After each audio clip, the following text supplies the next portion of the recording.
제사장들이 백성에게 행하는 간습은 이러하니 곧 어떤 사람이 제사를 드리고 그 고기를 삶을 때에 제사장의 사환이 소의 3살 갈고리를 가지고 와서 그것으로 냄비에나 솥에나 큰 솥에나 가마에 찔러 넣어 갈고리에 걸려 나오는 것은 제사장이 자기 것으로 가지되 실로에서 그곳에 온 모든 이스라엘 사람에게 이같이 할 뿐 아니라 기름을 태우기 전에는 제사장의 사환이 와서 제사 드리는 사람에게 이르기를 제사장에게 구워드릴 고기를 내라. 그가 내게 삶은 고기를 원하지 아니하고 날 것을 원하신다 하다가 그 사람이 이르기를 반드시 먼저 기름을 태운 후에 내 마음에 원하는 대로 가지라 하면 그가 말하길 아니라 지금 내게 내라. 그렇지 않으면 내가 억지로 빼앗으리라 하였더니 이 소년들의 죄가 여호와 앞에 심히 크음 그들이 여호와의 제사를 멸시하였더라.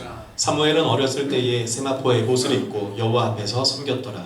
그의 어머니가 매년 드리는 제사를 드리러 그의 남편과 함께 올라갈 때마다 작은 겉옷을 지어다가 그에게 주었더니 엘리가 엘가나와 그의 아내에게 축복하여 이르되 여호와께서 이 여인으로 말미암아 내게 다른 후사를 주사 이가 여호와께 간구하여 얻어 바친 아들을 대신하게 하시기를 원하노라 하였더니 그들이 자기 집으로 돌아가매 여호와께서 한나를 돌보시사 그로 하여금 임신하여 세 아들과 2딸을 낳게 하셨고 아이 사무엘은 여호와 앞에서 자라니라. 아멘.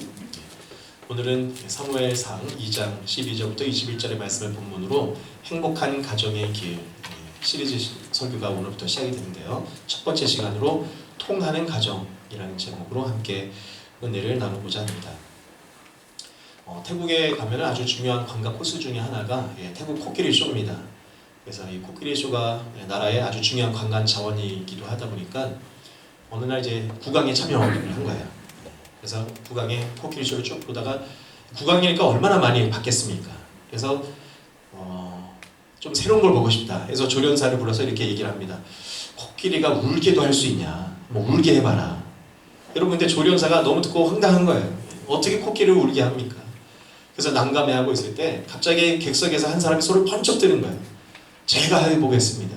그들이 이 남자가 나가더니 코끼리 귀에다 대고 호로호로 얘기를 했다는 거예요. 그럴 때 갑자기 말을 들은 코끼리가 하염없이 울기 시작합니다. 눈물을 흘리는 거예요. 국왕이 보고 깜짝 놀랐어요. 아니 이렇게 큰 축제 자리에서 조련사도 못하는 일을 어떻게 저 사람이 할 수 있을까? 저 사람 누구냐? 불러와라 해가지고 그 사람이 이제 국왕 앞에 불려왔습니다. 국왕이 궁금한 거예요. 당신은 어디서 왔습니까? 저는 한국에서 왔습니다. 한국에서 온 아저씨였더라고요. 그러니까 이제 또 궁금해져. 뭐라고 얘기했길래 코끼리가 저렇게 우냐? 얘기를 합니다.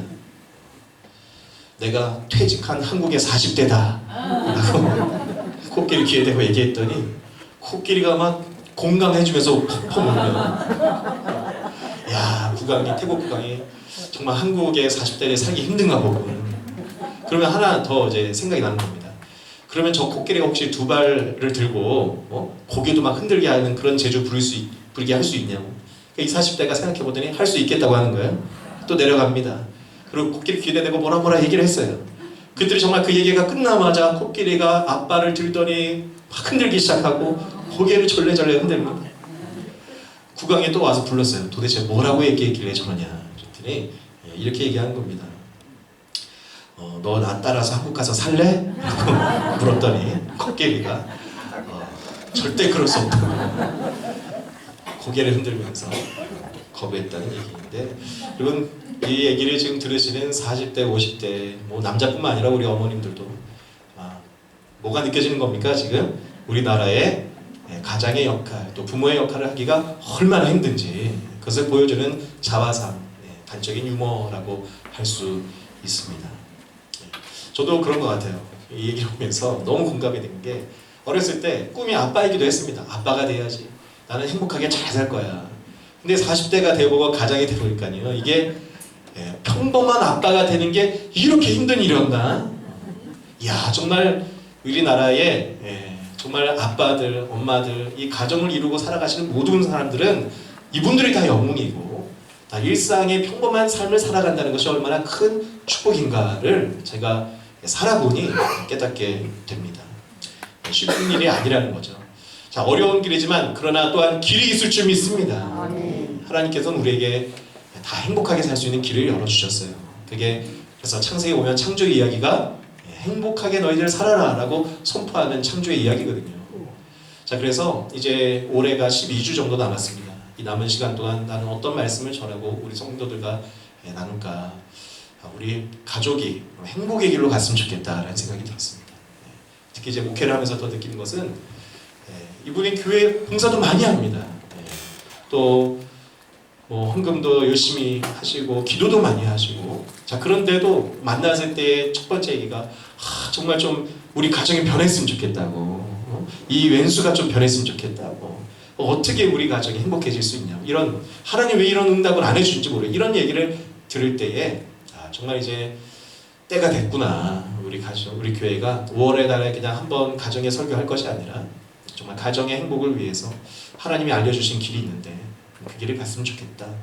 자, 그러면서 오늘은 그 시리즈의 첫 날로 통하는 가정, 통한다는 의미입니다. 그래서 가정 안에서 대화가 일어나고 그냥 대화가 아니라 마음과 생각이 통하는 그런 대화가 어떻게 되어질 수 있을까, 그것을 나눠보기 원합니다. 오늘 말씀을 통해서, 예배를 통해서 오늘 가정 안에, 여러분 또한 가정이 우리 원가정만을 가정이라고 하지 않죠. 우리 교회를 가르쳐서 또 뭐라고 합니까? 사실은 우리 교회가 또 하나의 가정이에요. 어느 회사 로고가 아니라. 교회를 향해서 이렇게 얘기합니다. 우리 교회는 참 가족 같아. 이건 사실 틀린 말이죠. 교회는 가족 같은 곳이 아니라 가족입니다. 근데 원가족과의 차이가 있다면 뭡니까? 원가족과의 구분은 분명히 있어야죠. 근데 교회의 가족이라는 것은 영적 가족 공동체입니다. 영적인 가족 공동체다. 그래서 우리는 교회 안에서 서로 하나의 가족이 되어서 그들의 기도의 제목에 대한 책임을 서로 지고, 또 아픔과 슬픔을 함께 나눠야 될 의무와 책임이 있는데, 그런 가족 공동체의 교회 구성원으로서 교회 성도들과도 함께 깊이 통할 수 있기를 축복합니다. 더 나아가서 가족 안에 또한 대화가 아름답게 일어날 수 있기를 축복합니다. 그런 가정이 어떻게 될 수 있을까? 자, 그것은 첫 번째, 하나님 앞에서의 신앙이 살아있을 때 소통하는 가정이 될 수 있다는 겁니다. 여러분, 가정에 대한 세미나, 또 가정에 대한 좋은 상담소 많이 있습니다. 그런데 우리가 오늘 예배 가운데 이것을 나눈다는 것은, 첫째는 하나님이 중심이 되어야 되는 거예요. 그리고 실제가 그렇습니다. 여러분, 하나님이 중심이 되는 가정이 되어서 행복의 길로 가기를 바랍니다. 특별히 오늘 우리가 읽은 사무엘상 2장에는 어떤 이야기가 등장하느냐, 엘리의 아들들, 엘리 제사장의 가정이 나타난 겁니다. 엘리는 당시의 대제사장입니다. 여러분, 대제사장과 그의 아들이니까 당연히 믿음이 좋을 것이라고 우리가 기대를 하게 되고, 그러면은 믿음이 좋으면 반드시 아이들이 착하고 잘 자라지 않을까라는 생각하는데, 저는 이 말씀을 보면서 특히 우리의 가정, 참 기도를 많이 해야겠다는 생각이 들었습니다. 자, 안타깝게도 엘리의 가정, 그의 아들들은 어땠다고 나옵니까? 행실이 나빴다고 나옵니다. 자, 어떤 행실을 했습니까? 백성들이 하나님께 제사하고 예배하기 위해서 예물을 가져와요. 고기를 가져오고 양을 갖고 옵니다. 그러면은 그거를 이제 삶고 있을 때 이 아들들이 와가지고 삼지창을 갖고 와가지고 그걸로 확 찔러본다는 거예요. 그래서 거기 고기 걸리면은 자기가 가져가더라. 원래 제사장의 몫이 따로 있는데 이게 사실 그런 방법으로 가져가서는 안 되는 거거든요. 근데 나중에 이거를 아무도 터치를 안 했다는 거예요. 나중에는 어떻게 되냐? 구워드릴 고기를 내라. 이거 구운 다음에 내가 가져가야 되는 건데, 내게 삶은 고기를 원하지 않고 날 것을 원한다. 이게 이제 하나님께 올려드리기도 전에 내 목 어차피 내가 받을 거니까 빨리 달라는 얘기입니다. 자, 이런 것들이 지금 엘리 제사장 집안에서 일어나고 있던 그의 아들들의 일이었다는 거예요. 자, 이들은 왜 이렇게 행동할 수 있었을까요? 악행을 왜 했을까요? 그들은 여호와를 두려워하지 않았다는 겁니다. 여호와를 알지 못하더라. 자, 그런데 이와 같은 가정과 반대되는 가정이 등장하고 있죠. 그것은 바로 사무엘, 그리고 그의 부모님, 사무엘의 부모님 엘가나와 한나의 가정입니다. 자, 이 가정은 어땠습니까? 성경에 말하기를 사무엘은 어렸을 때 세마포 에봇을 입고 여호와 앞에서 섬겼다라는 거예요. 세마포 에봇은 대제사장이 입는 옷입니다. 여러분, 어린 아이인데도 참 의관을 정제하고 하나님의 성전에서 자신이 감당해야 될 성직의 일을 참 어린아이가 진실하게 감당했다는 것을 표현해 주는 거예요. 그리고 그 모든 신앙을 어떻게 표현해 놨습니까? 여호와 앞에서라고 표현합니다. 참 어린아이가 여호와 앞에, 하나님 앞에 있다는 것을 인식하는 겁니다. 여러분, 내가 집에서 자녀들을 양육하고 밥을 차려주고 청소하다가 애들이 또 어지럽히고 있으면 화가 납니까? 안 납니까? 그래서 이놈아! 이 자식아! 막 이렇게 화도 내잖아요. 근데 그거를 하나님이 옆에 예수님이 그 소파에 앉아 계시다 생각을 해보세요. 그러면은 소리를 지르려고 하다가 예수님이 소파에 앉아 계시면은 눈치만 주거나 그냥 꼭 참거나 그럴 겁니다. 그때 사무엘에게는 여호와 앞에서의 신앙이 있었던 거예요. 근데 이 여호와 앞에서의 신앙이 그러면 아이에게 어떻게 전해졌겠습니까? 저는 부모님의 영향이 있었을 줄 믿습니다.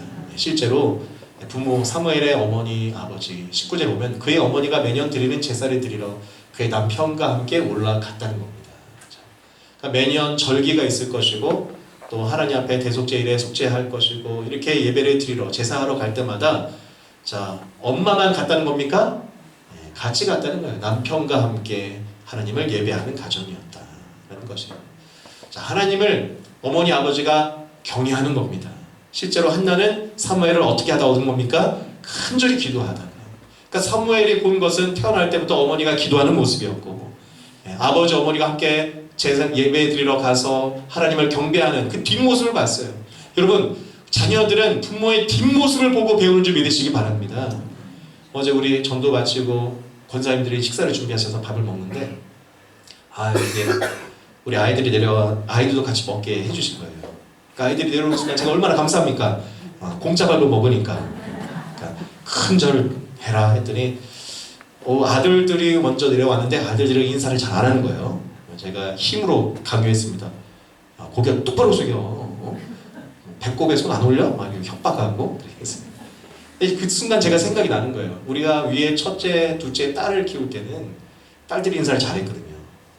그때는 어떻게 인사를 시키는지 알았습니다. 항상 이제 딸들과 함께 이제 가면서 인사하는 모습을 보여줬는데 회개가 되더라고요. 우리 아들들에게 내가 인사하는 모습을 안 보여줬나. 우리 성도들에게 내가 더 인사를 잘해야겠다라는 생각을 했습니다. 여러분, 자녀들에게 인사해라, 공부해라, 성경 읽어라 이거를 강요하기보다도 그것을 뒤에서 보여주는 아버지와 어머니 되시길 축복합니다. 엘가나와 한나는 그러한 부모였다는 것이고 사무엘은 그러한 부모의 영향을 따라서 여호와 앞에서의 신앙을 갖게 됐습니다. 여호와 앞에서가 중요합니다. 여러분, 신약에서는 이것을 헬라어로 코람데오라고 합니다. 하나님 앞에서 살아간다면 우리는 하나님이 주시는 은혜와 축복을 누릴 수밖에 없어요. 근데 그것을 어떻게 얻는다는 겁니까? 부모로부터 자녀들은 배운다. 그래서 사무엘은 결국 하나님은 이 가정에 축복하셨습니다. 사무엘 하나님께 성막에서 일하는 사람으로 올려드렸더니 그 후에 세 아들과 두 딸을 더 주셨고 그리고 이 사무엘은 여호와 앞에서 자라는 하나님의 큰 일꾼이 되게 되죠. 정리를 한번 해볼까요? 정리 보면은 표에 이렇게 넣어놨습니다. 엘리의 가정, 엘가나와 한나의 가정이 있어요. 여기는 자녀들의 이름도 성경에 기록되지 않습니다. 사무엘의 이름이 나오고 부부의 관계가 좋았다, 부부의 애정에 대한 기록이 없고요. 또 자녀를 사랑했다는 기록이 없어요. 반면에 사무엘 가정은 남편과 함께 예배하였다는 기록이 있고요. 또 작은 겉옷을 지어다가 그에게 주었다. 사무엘에게요. 1년에 한 번씩. 그러니까 자녀의 필요를 부모가 항상 뭐하고 있었다는 겁니까? 대화하면서 알고 있었고, 그러니까 가족 안에 소통이 있었다는 얘기고, 부모가 자녀들의 지금 필요가 뭔지 알고 있었다는 얘기입니다. 자, 영적인 면에서는 성경은 기록하기에 여호와를 그들이 알지 못했다, 또 여호와의 제사를 멸시함이었다라고 기억하고 있는 반면에 엘가와 하나나의 가정은 세마포 에봇을 입고 여호와 앞에서 섬겼다. 아이 사무엘은 여호와 앞에서 자라니라. 여러분, 하나님 앞에서의 진짜 신앙을 갖기를 축복합니다. 하나님 앞에서의 신앙이 있으면은 뭐가 가능하다? 소통이 시작이 될 수 있다는 겁니다. 제가 지난주 뉴스를 보면서 정말 놀란 일이 있는데요. 그리스도교 신학교, 그리스도의 교회라는 교단이 우리나라에 있습니다. 거기에 이제 신학교를 하나 세웠는데 그 신학교의 교수님 한 분이 페이스북에다가 사과를 했어요. 어디에 사과했느냐? 한 기독교인 사람들이 법당에 들어가서 그 우상 섬기는 곳이라고 법당을 다 어지럽히고 막 이렇게 해방을 한 겁니다. 그게 이제 불교계에서 이슈가 되다 보니까 이 교수님이 그리스도교의 교단의 신학교 교수님이신데 자신이 사과를 했어요. 좀 미안하다. 그래서 자신이 갖고 있는 돈의 일부를 그쪽에 헌금으로 보내줬습니다. 근데 이것이 알고 일찍고 나서 학교에서 징계위원회를 열어서 이 교수님을 해임시켰다는 거예요. 이게 잘한 겁니까? 못한 겁니까? 교수님 입장에서는 부당하다 생각해서 항소를 하였고 2심 결과 어떻게 됐냐? 무죄로 판단이 났습니다. 그래서 다시 복직시켜라. 저는 이것이 소통이 아닌가 생각했어요. 이 교수님이 여러분 그리스도를 하나님을 믿는다는 사람은 절대 상식을 벗어나지 않습니다. 그 교단의 신학교에서 교수님을 징계한 게 이게 소통이 안 되고 있다는 얘기예요. 소통이 안 된다. 하나님을 섬긴다는 것이 무엇인지 모르고 자기들의 교리 속에 갇혀져 있다 보니까 하나님을 섬겨? 그럼 다른 북당에 가서 어지럽혀도 되지. 그렇게 생각하면 안 되는 것이고요. 우리가 참으로 하나님을 섬기고 경외한다면은 상식적인 사람이 되고 그리고 공감하고 소통할 줄 믿습니다. 저는 그 교수님이 그렇게 대신 사과해주고 또 자신의 돈을 일부를 보내면서 복구하는 데 비용에 써달라고 했을 때에 실제로 거기 답글이 달렸는데 이분이 정말 그리스도의 마음을 보여주는 분이다라는 소통이 되더라고요. 여러분 그렇게 우리도 소통으로 점점 나아갈 수 있기를 축복합니다. 여러분 소통이 중요합니다. 왜냐하면 통하기만 하면요 아무리 큰 아픔과 어려움이 있어도 해결을 할 수 있어요. 근데 통하지가 않으면 소통이 안 되면은 작은 문제도 큰 문제가 되어버립니다. 그래서 가족 간의 소통이 문제를 해결하고 무엇도 이긴다? 죄도 이긴다는 겁니다. 계속 오늘 우리 말씀에 보면은 22절에 어떻게 진행이 되느냐? 엘리가 매우 늙었더니 라고 기록이 됩니다. 이런 말씀을 읽으면 사실 교회는 좀 민감합니다. 왜냐면 교회는 어르신들이 계시기 때문에 늙어가는 것도 좀 서러운데 설교 시간에 또 늙은 사람 안 좋게 얘기하려고 그러죠? 막 이렇게. 자, 근데 이건 그런 얘기가 아닙니다. 엘리가 매우 늙었더니 여기에서 늙었다는 게 실제 나이, 신체적인 나이를 많이 먹었다는 얘기가 아니라 그 뒤에 내용을 보면은 만약에 신체적인 나이 늙었다고 나오면은 이렇게 나와야 돼요. 이런 내용이 엘리가 많이 늙었더니 요양병원에 갔더라. 이렇게 나오거든요. 엘리가 많이 늙었더니 이제 허리가 구부러져서 지팡이를 새로 샀더라. 이런 내용이 나오면 나이에 대한 신체 나이에 관한 얘기일 텐데 그 얘기가 아닙니다. 엘리가 매우 늙었더니 어떠했습니까? 그의 아들들이 이스라엘에 행한 모든 일과 회목을 해서 수종들은 여인들과 동침하였습니다. 이게 죄를 얘기하는 거예요. 엘리가 나이가 들어서 아이들이 죄를 졌다는 얘기입니다. 이게 무슨 관계일까요? 관계가 있다는 얘기예요. 그러니까 이것은 신체의 나이가 많이 먹었다는 얘기가 아니라 엘리가 나이가 많이 먹어서 어떻게 됐다? 젊은 아들들과 대화가 끊어졌다라는 얘기입니다. 그러니까 대화가 끊어지고 통하지가 않게 되니까 자녀들이 뭘 하는지 모르는 거예요. 어떤 마음인지를 자녀들이 갖고 있는지 모르다가 결국에 그 자녀들이 뭘 했다? 뭐 수없는 악행을 했을 뿐만 아니라 아주 결정적인 큰 잘못은 여러분 제사장의 아들은 구약시대 다음 제사장입니다. 그런데 이 제사장이 그 지위를 이용해가지고 수종들은 여인들과 동침했으니까 얼마나 큰 죄입니까? 그런 죄를 범했다.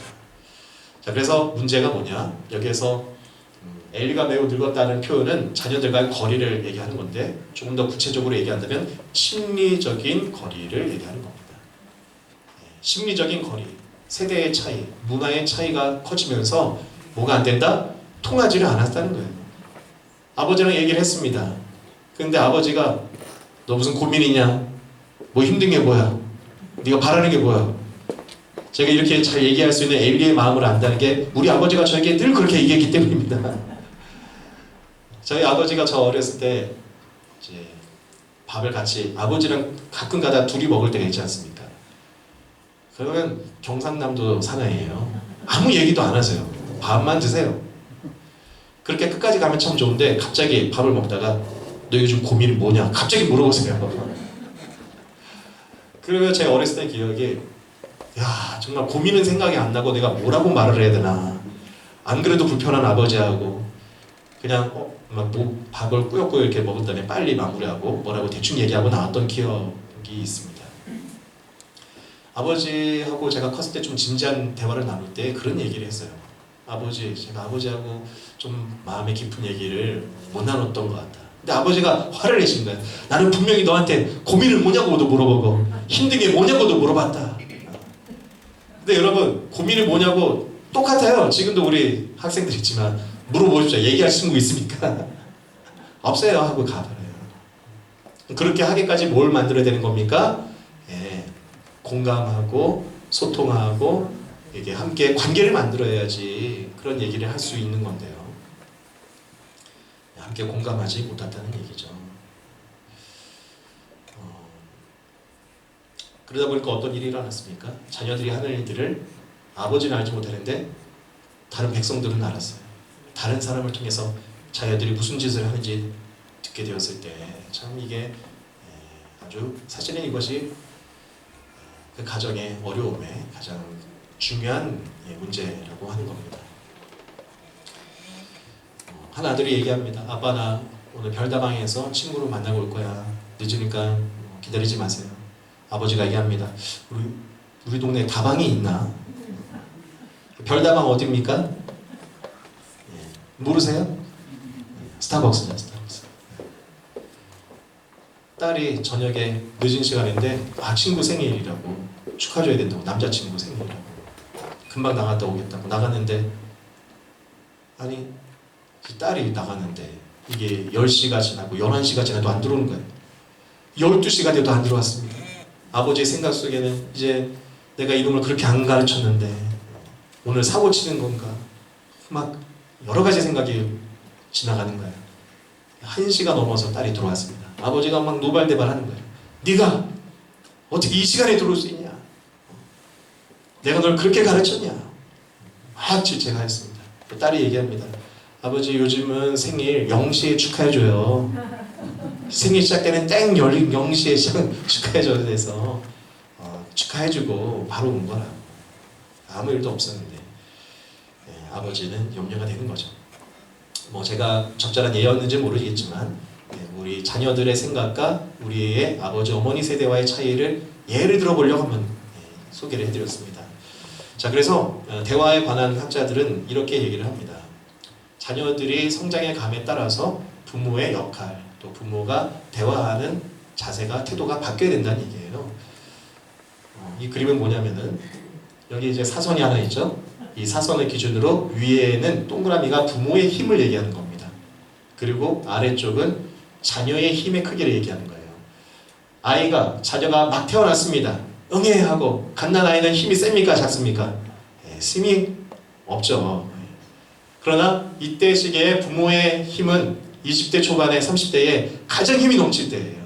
그러니까 부모의 힘은 가장 크고 막 태어난 아이의 힘은 작고. 자 근데 이제 시간이 흘러가면서 아이가 점점 자란다는 거죠. 저는 우리 아이들 넷이 막 이렇게 잘 먹고 이제는 어느 정도로 컸냐면 아버지를 늘 자꾸 디스합니다. 아버지를 자꾸 놀리고 그게 재밌다 그러고. 저도 이제 재밌게 노는 게 좋은데 야 우리 아들이 그렇게 컸구나 즐거워하다가 이제 화장실 가서 자기 전에 양치하다가 거울 보는데 나는 늙어가는구나. 애가 크니 나는 늙어가는구나. 서글프지만 어쩔 수 없어요. 아무도 이건 막을 수 없는 건데. 자 그렇죠. 아이들은 힘이 점점 커져갑니다. 그러다가 부모는 점점 힘이 빠져가기 시작하는 거예요. 어디에서 엇비슷해지기 시작하냐? 사춘기 시기에 보통은 비슷해지기 시작합니다. 그리고 사춘기를 지나면 이제 자녀들은 어른이 되는 거고요. 그리고 이제 부모는 점점 이제 힘이 약해져 가는데 그래서 학자들은 얘기하는 거예요. 부모와 자녀의 관계는 계속 변해야 된다. 근데 어떻게 변해야 되느냐? 사춘기를 기준으로 해서 사춘기 시기에는 상담자, 카운슬러, 지지와 격려를 주는 사람, 또 어린 아이 사춘기 이전의 시기에는 보호하고 돌보는 양육자의 자세. 그리고 사춘기를 지나서 어른이 되면은 동반자가 되고 친구가 된다는 겁니다. 다시 정리를 해보면은 사춘기 이전에는 보호와 양육자가 되어야 되는 거죠. 자, 그래서 코치라고 했습니다. 코치. 여러분, 저는 운동선수는 아니었지만 운동하는 것을 좀 오랫동안 본 적이 있습니다. 고등학교 축구부에 가서. 그랬더니 감독은 전술을 짜고 전체 게임을 진행하고 사람들을 뽑고 세우는 역할을 한다면 코치가요, 한 사람 한 사람 학생들 운동할 때 같이 옆에서 그걸 봐주는 겁니다. 여러분, 운동은 얼마나 힘듭니까? 팔굽혀펴기, 윗몸 일으키기. 그런데 코치가 그걸 옆에서 지켜보고 같이 해벽 맞으면서 또 어떤 훈련을 시킬 때 자기가 먼저 모델을 한번 보여주고 너 이렇게 해라. 그게 코치예요. 마찬가지입니다. 여러분, 우리가 아이들이 사춘기 겪기 전까지는 부모가 가장 중요한 거는 스킨십을 하면서 함께 놀아줘야 돼요. 함께 뒹굴면서 놀아줘야 되고, 그리고 아까 예를 들었던 것처럼 인사하는 것을 보여주고, 또 공부하는 것, 삶을 살아가는 모습을, 뒷모습을 자꾸 보여줘서 아버지 어머니가 자신의 코치이구나 느끼면서 배우게, 성장하게 해줘야 되는 겁니다. 자, 그것이 이제 코치 시기고요. 자, 그러다가 이제 사춘기 시기가 되면은 또 바뀌어야 되는 거예요. 여러분, 제가 지금 딸이, 첫째가 6학년이고요. 첫째 아들은 초등학교 1학년인데 초등학교만 들어가도 벌써 엄마 아빠를 뛰어넘는 것들이 생깁니다.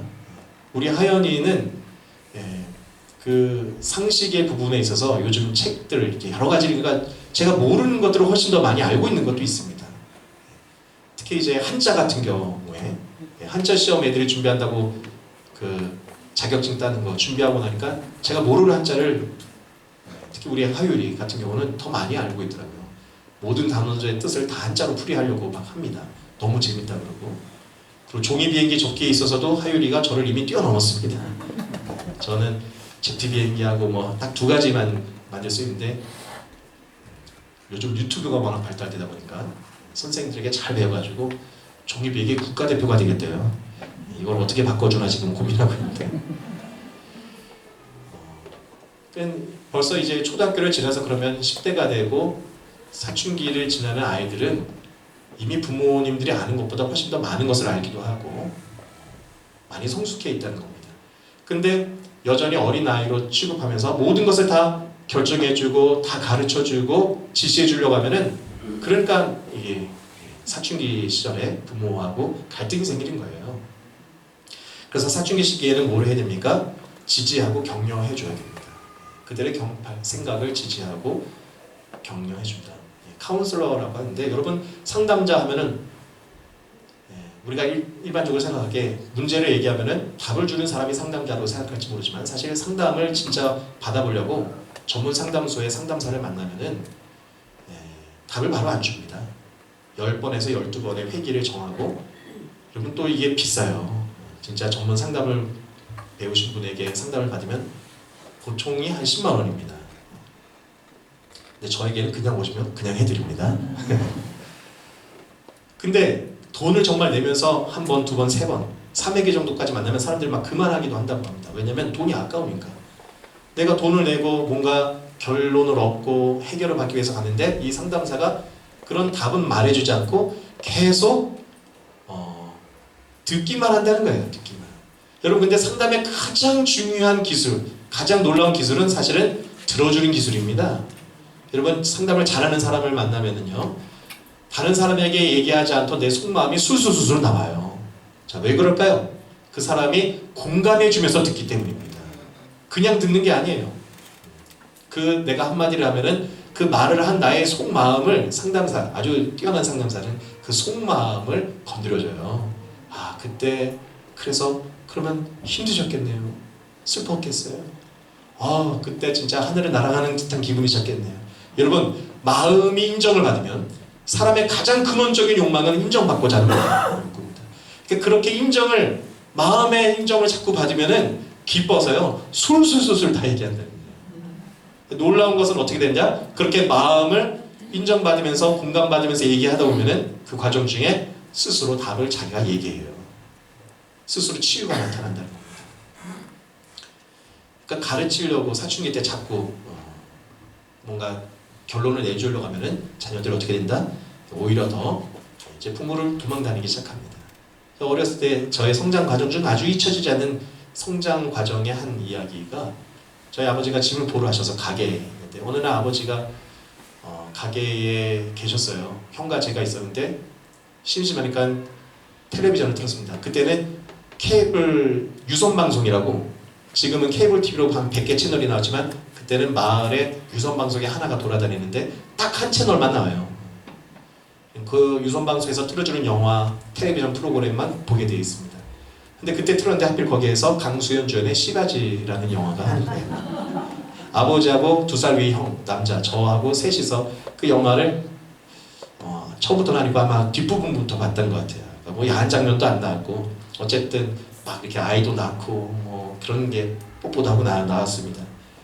아버지하고 보고 나왔더니 아버지가 정말 또 과묵하신 그 경상도 남자분이 오늘은 성교육을 하겠다 그러십니다. 아, 얼마나 어색하고 좀 그렇습니까? 근데 아버지가 한다니까 한테 또 앉아 있었죠. 그 아버지가 막 여러 가지 얘기해 주셨어요. 근데 지금은 생각해 보려고 해도 뭘 얘기했는지는 기억이 안 납니다. 근데 한 가지 기억나는 거 있다면은 정확하게 기억나는데 다 알고 있는 거였어요. 아니 이미 다 볼 걸로도 다 봤고 알고. 근데 아버지가 그렇게 얘기해 주니까 민망하니 빨리 끝나고 난 갔으면 좋겠다는 생각만 가득했던 기억이 납니다. 마찬가지예요. 여러분 10대의 사춘기 자녀를 둔 부모님들은 자녀를 자꾸 가르치고 지도하려고 하기보다 생각을 듣고 또 마음을 나누고 공감하려고 노력해 주시길 부탁합니다. 또 마지막으로 사춘기 이후는 어떠한 관계를 가져야 됩니까? 동반자와 친구의 관계로 가야 되는 거예요. 이제 어른이 됐습니다. 언제까지 아기가 아니에요. 그러니 인정해주고 어른으로서 칭찬해주고 격려해주면 놀랍게도 잘 살아간다라는 얘기입니다. 그래서 하나님께서는 가장에게 권위를 주십니다. 권위요. 근데 우리는 하나님이 주신 권위를 힘으로 착각할 때가 있어요. 그래서 힘과 권위를 구분해서 잘 이해할 필요가 있습니다. 힘으로 가정을 이끌어 가려고 한다. 이거 억지로 주장하는 거죠. 조용히 해! 제가 많이 하는 겁니다. 지금부터 하는 얘기는 다 제 얘기입니다. 저는 제 이 설교를 준비하면서 야, 이거 진짜 내가 더 훈련하고 이걸 해야 되나 그런 생각이 들 정도예요. 청소해! 안 해? 좀 맴매 갖고 와. 그렇게 하면은 분명한 거는 청소는 원하는 대로 빨리 돼요. 자, 근데 문제는 뭐가 생길까요? 힘을 가진 사람이 눈앞에 있을 때만 유효합니다. 정말 그래요. 그러니까 제가 없으면 집이 어떻게 돼 있습니까? 항상 또 어질러져 있는 거예요. 방법이나 과정보다 결과만 중요시하는 거죠. 이게 어질러져 있으니까 이걸 못 참겠어. 일단 어떻게든 청소만 되면 돼. 다 모여! 집합!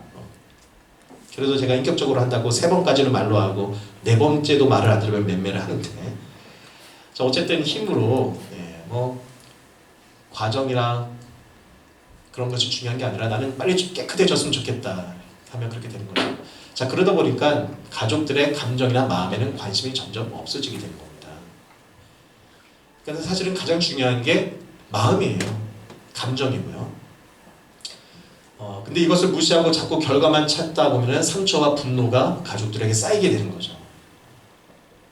나는 가족을 위해서 하는 거야 라고 내가 하는 모든 일들이 사실은 가족들의 마음과 감정을 고려하지 않는 방법이 되면은 부정적인 감정이 더 쌓여져서 나중에는 일탈적인 행동이 나타나게 된다. 자, 근데 하나님은요, 우리에게 권위로서 부모의 역할을 하기를 원하신다는 겁니다. 여러분, 그래서 가족들을 움직일 때에 억지로 명령해서 하는 것이 아니라 저절로 우러나게 만들어야 된다는 거예요. 다 이렇게 원하죠. 그럼 어떻게 해야 되느냐? 결과보다 과정이 중요하다는 겁니다. 그러니까 굉장히 이건 어려운 일이죠. 시간이 오래 걸릴 수도 있어요. 핵심은 어디에 있을까요? 감정과 마음을 중요시해야 됩니다. 감정. 우리가 깨끗이 정리되어 있으면 기쁘지 않겠니? 실제로 그래서 부모님이 열심히 깨끗이 치워놓고 쾌적하고 즐거운 곳을 느끼게 해주는, 이게 굉장히 이런 것들이 힘들고 어려운 일이지만 그런 길을 가야 되는데, 그래서 감정과 마음을 중시해야 돼요. 그러면은 자녀들이 나중에 커서는 존경하고 부모님을 진짜 좋아합니다. 그리고 놀라운 것은 변화가 일어났다는 얘기죠. 이렇게 얘기를 해도 굉장히 뜬구름 잡는 것 같죠? 조금 더 정리를 해보면요. 여러분, 그러므로 우리가 대화를 할 때의 시작은 항상 옳고 그름을 판단하기 전에 상대의 마음과 느낌을 느껴보려고 하셔야 된다는 거예요. 이게 이제 남자의 뇌 구조는 사실 그렇지 않기 때문에 굉장히 남자는 어렵습니다. 이게 여자는 그래도 좀 쉬울 수 있는데, 왜냐면 남자는 얘기를 듣는 순간 해결책이 떠올라요. 그 결과를 얘기해주고 싶습니다. 근데 사실은 대화의 기본은요, 절대 판단하지 말고 먼저는 한번 느껴보라는 거예요. 아, 저 사람이 왜 저렇게 말을 할까? 저 사람은 지금 어떤 마음일까? 근데 그 사람들의 마음에 안 좋은 감정이 있을 수 있다는 거예요. 근데 이것이 대화 철학의 가장 중요한 명제인데, 느낌에는 윤리가 없습니다. 여러분, 사람이 슬퍼하는 게 틀린 건가요? 슬퍼할 수 있고 괴로울 수 있고 즐거울 수도 있고. 근데 이것을 너 왜 울어? 너 왜 슬퍼? 너 왜 화내? 이렇게 하지 마시고, 그러면 슬프구나, 지금 기쁘구나, 지금 힘들구나, 이것을 그대로 느껴보려고 노력을 하셔야 됩니다. 그런 다음에 마음을 나누는 공감 대화를 해야 사람은 변화가 된다는 얘기입니다. 마지막 예를 하나 우리가 해보면 좋겠어요. 아침에 딸아이가 학교 가려고 하는데 책가방을 챙기다가 엄마한테 이렇게 얘기했습니다. 엄마, 나도 철수처럼 때때로 감기에 걸려갔으면 좋겠어. 그 애는 운이 진짜 좋아. 자, 이게 이제 오늘 설교 마무리예요. 내 집에 딸이 이렇게 엄마한테 얘기했어요. 저와 여러분에게 얘기했습니다. 그러면은 나는 뭐라고 얘기할까? 지금 한번 생각을 해보세요. 제가 지금부터 이제 보기를 드릴 텐데 거기에 답이 있을 수도 있습니다. 생각하셨습니까? 굳이 말 안 하셔도 돼. 자, 첫 번째 보기는, 그래, 그럼 너도 아파서 학교 가지 마. 자, 이렇게 생각하신 분은 안 계시죠?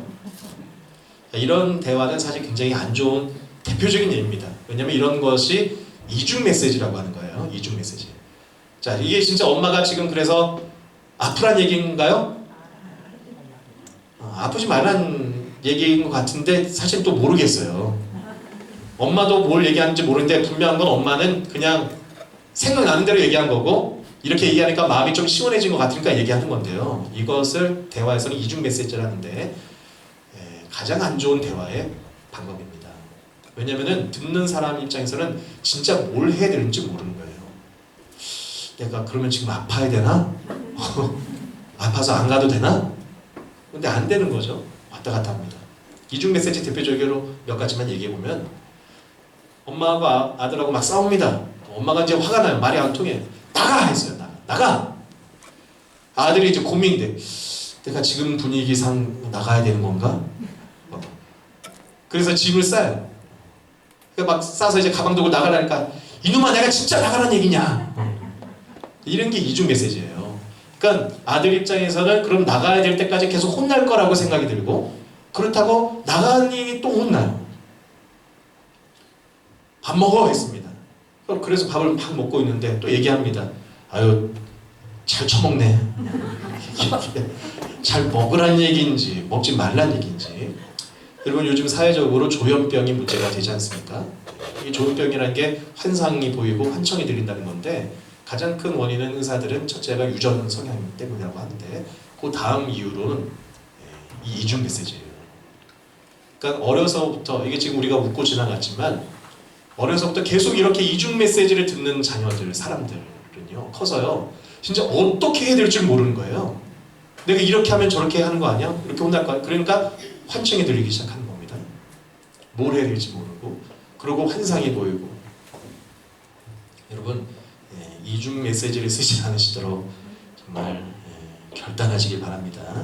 두 번째, 너도 아팠으면 좋겠다는 거구나. 어떻게 보면은 마음을 이게 느껴주는 것 같지만, 자, 이거는 사실은 정확하게 말하면 대화법에서는 이건 판단이라고 해요. 너는 그러니까 너 아팠으면 좋겠다는 거구나.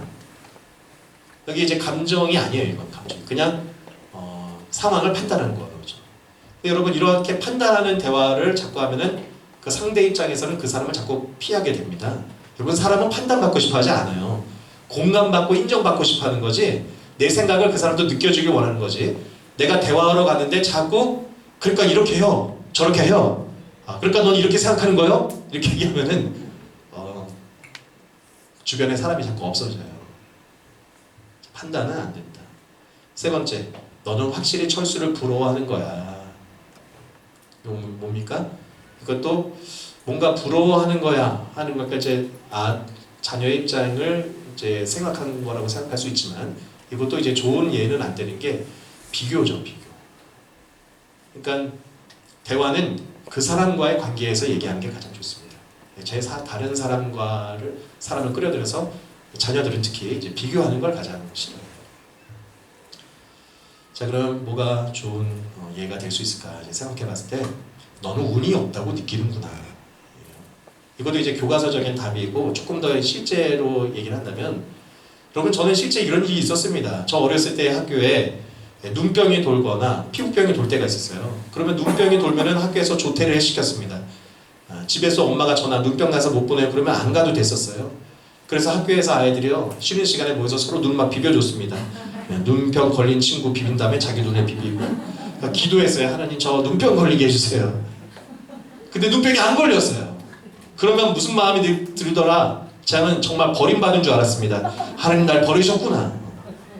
지금 이 딸이 그 느낌이에요. 나도 감기 걸려서 학교 안 갔으면 좋겠는 거예요.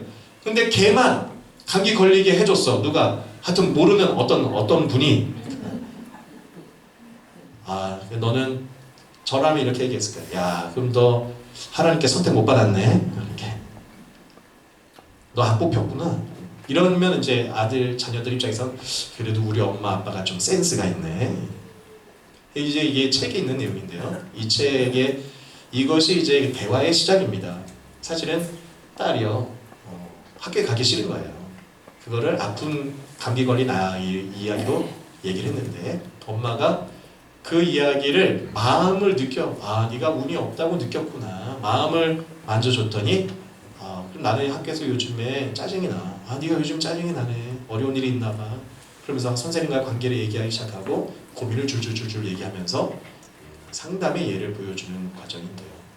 그럼 만약에 자녀가 감기 걸린 친구가 운이 좋은가 봐 얘기했을 때 아까처럼 이중 메시지 하거나 너도 아팠으면 좋겠냐? 너도 아파라 막 이러면 깊은 소통이 되지 않는 겁니다.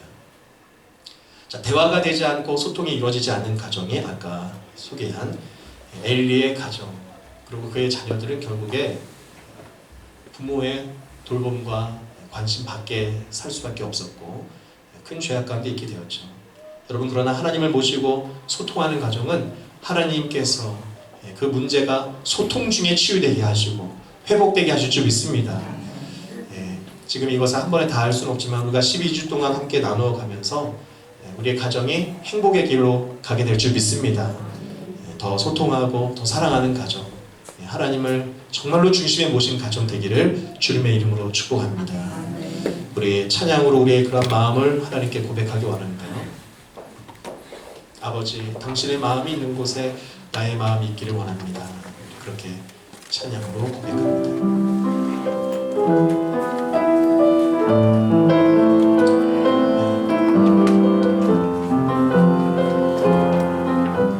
아버지 당신의 마음이 있는 곳에 나의 마음이 있기를 원해요. 아버지 당신의 눈물이 고인 곳에 나의 눈물이 고이길 원해요. 아버지 당신이 바라보는 영혼에게 나의 두 눈이 향하길 원해요. 아버지 당신이 울고 있는 어두운 땅에 나의 두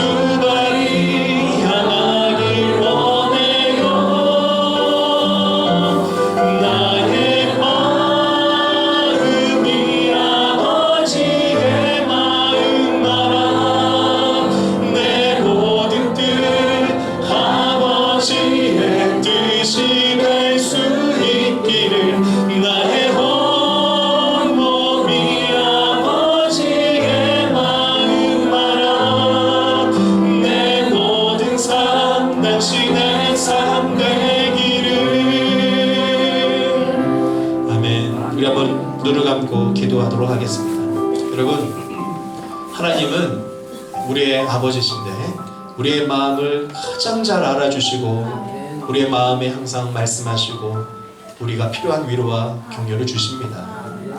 하나님에게 우리가 그러한 사랑을 받는다면 이제는 우리도 나의 교회 목장 식구들에게, 교우들에게, 또 우리의 가족, 나의 자녀들에게 그렇게 해줘야 됩니다. 하나님을 정말 잘 믿는 사람은 아버지의 마음을 느낍니다. 그러면 그 마음으로 이제는 가족 안에서 마음을 나누는 대화를 하려고 해야 돼요. 여러분, 우리 삶이 빡빡합니다. 늘 물질에 쫓기기도 하고 크고 작은 염려 속에 빨리 해결되기 원하니 늘 그 일만 얘기해요. 하지만 그 일을 겪는 자녀의 입장에서 많이 힘들지. 엄마도 함께 기도하고 있어. 우리 함께 정말 조금 힘들고 슬프지만 그렇지만 우리가 주님으로 살아가면 또 하나님 우리에게 기쁨과 감사의 날 줄 거예요. 그런 마음, 느낌을 나누는 대화를, 기도를 많이 해보십시오. 놀랍게도 하나님께서는 그 가운데 치유가 일어나게 해주시고 길을 열어주시고 죄는 떠나가게 하시고 우리의 가정이 사무엘의 가정처럼 복된 가정이 되게 하실 줄 믿습니다. 이 시간 기도할 때 주님, 우리의 가정을 인도하여 주옵소서. 주님께 간절히 기도하겠습니다.